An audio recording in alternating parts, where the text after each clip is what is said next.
Un système produisant de l'énergie à partir du brassage du vent.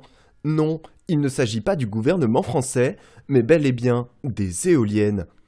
En Nouvelle-Aquitaine, si la saison des champignons est terminée, c'est la saison des éoliennes qui démarre.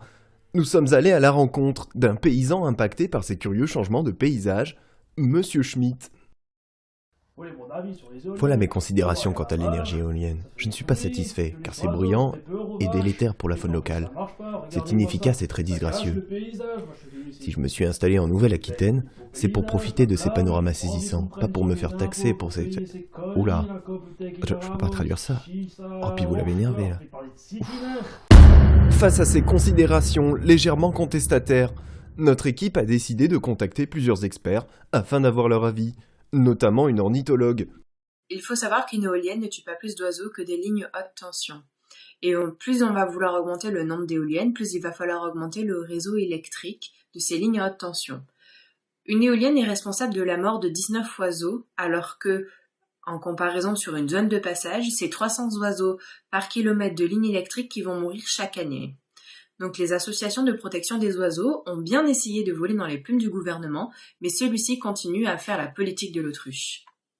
Nous tournons court à cette conversation pour éviter une prise de bec, avant de prêter une oreille attentive aux arguments d'une acousticienne.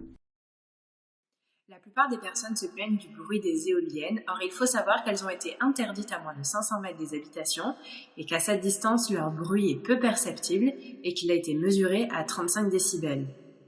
Ces remarques ne tombent pas dans l'oreille d'un sourd. À l'échelle de la Nouvelle-Aquitaine, ces installations sont-elles pertinentes ?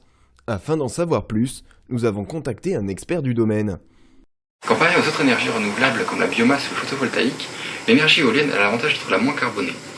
En effet, pour la construction, on utilise des matériaux relativement communs, comme l'acier ou le béton armé, qui sont facilement réutilisables après le démantèlement de l'éolienne. De plus, les avancées technologiques des dernières années ont permis de supprimer les terres rares pour la construction des générateurs électriques.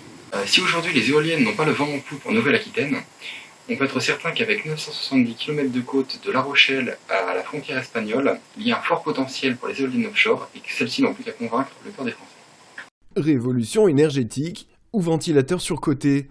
Une seule chose est sûre, le vent tourne.